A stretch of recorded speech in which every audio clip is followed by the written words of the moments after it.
Saudari dan saudara terkasih, dalam bacaan Injil minggu ini ditegaskan oleh Yesus bahwa para murid adalah garam dan terang bagi dunia.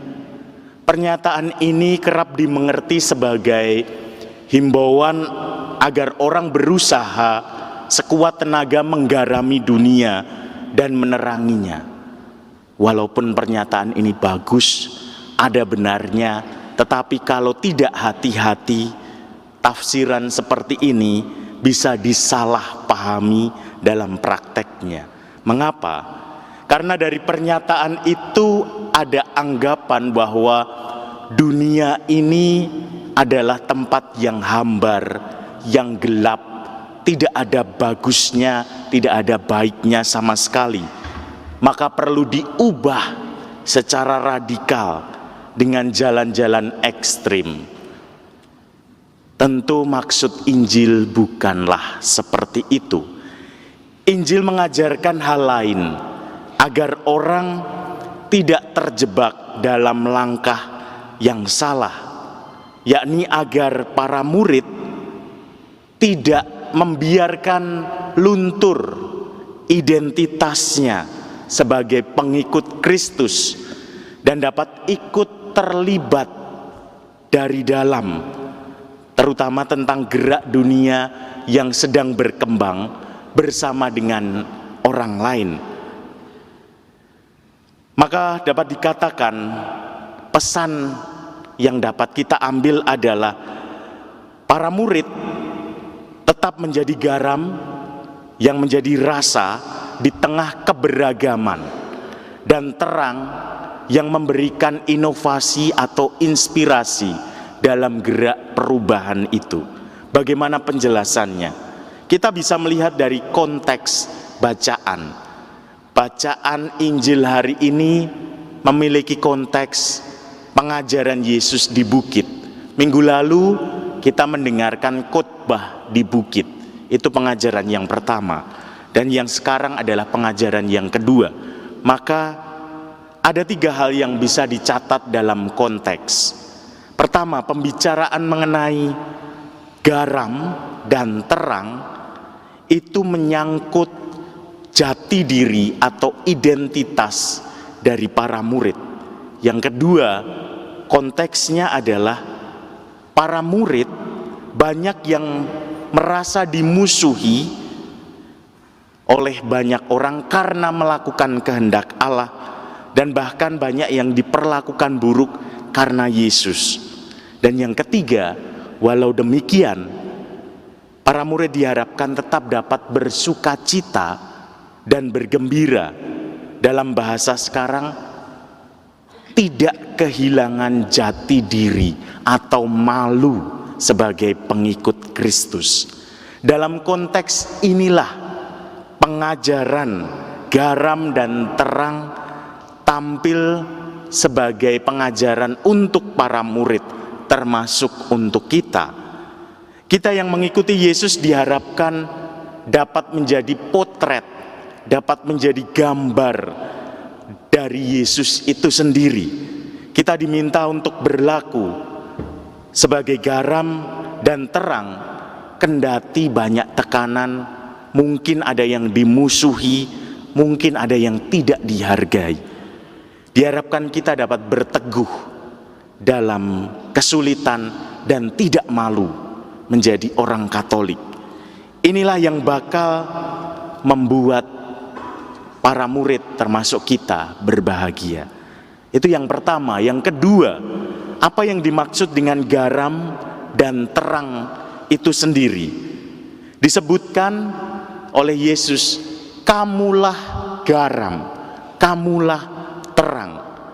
Bukan kamu harus menjadi garam. Ini 2 hal yang berbeda. Maksudnya, dengan menjadi pengikut Kristus, pada dasarnya kita memiliki identitas sebagai garam dan identitas sebagai terang. Itulah yang dimaksud juga dengan baptisan ketika kita menerima baptisan, kita dimeteraikan serupa dengan Kristus. Permasalahannya adalah bagaimana bila dayanya itu menjadi hilang dan hambar. Ini terjadi bila murid itu kehilangan identitasnya. Garam yang hambar tentu tidak berguna, bakal dibuang dan diinjak-injak orang. Murid yang tidak bisa ikut membuat dunia ini semakin damai dan enak didiami, dengan sendirinya tidak akan menyumbang banyak.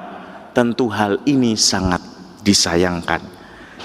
Para murid juga diibaratkan sebagai terang dunia, dan menyusul dua contoh bahwa kota yang letaknya di atas itu pasti akan kelihatan.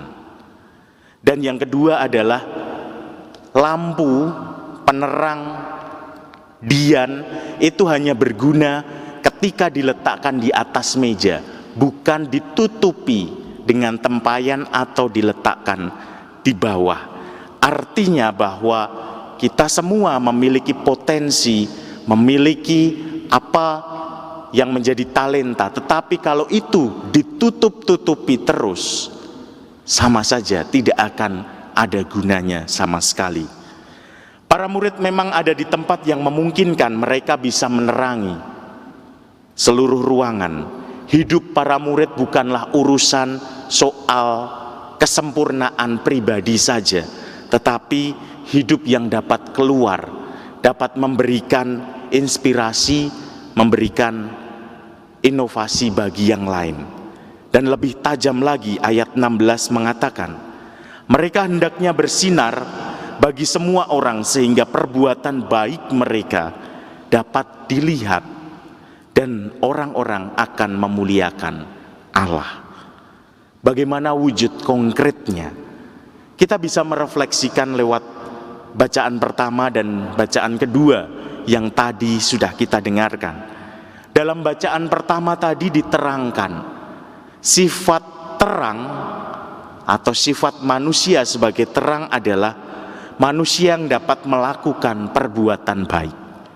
Dalam relasi sosial, orang yang tidak melakukan fitnah, yang tidak menindas orang lain, tetapi yang secara tulus memiliki solidaritas dan membantu orang yang lapar dan miskin, serta mau melatihkan hidup jujur. Kalau para murid kita semua kehilangan jati diri ini, maka seperti halnya yang diumpamakan Yesus tadi, tidak ada gunanya dan bisa dibuang oleh orang. Dalam bidang perayaan, orang bisa ikut aktif dalam doa dan perayaan-perayaan dalam gereja, ikut ambil bagian dari bagian gereja ini. Gereja itu adalah milik kita bersama, karena inilah persekutuan umat beriman. Lebih dari itu, bacaan kedua memberikan nasihat yang perlu kita ingat terus. Imanmu jangan hanya bergantung pada hikmat manusia, tetapi pada kekuatan Allah. Artinya, kita diharapkan untuk tidak mudah menyombongkan diri kita atas keberhasilan kita, tetapi mau berusaha dengan rendah hati bersama dengan yang lain, membangun komunitas kita, keluarga kita, tempat kerja kita, agar kasih Allah dapat semakin nyata di tempat kita berada. Mari kita mohon rahmat dari Allah, agar kita pun dapat mewujudkan identitas kita sebagai garam dan terang di tengah keluarga, lingkungan, tempat kerja, dan masyarakat.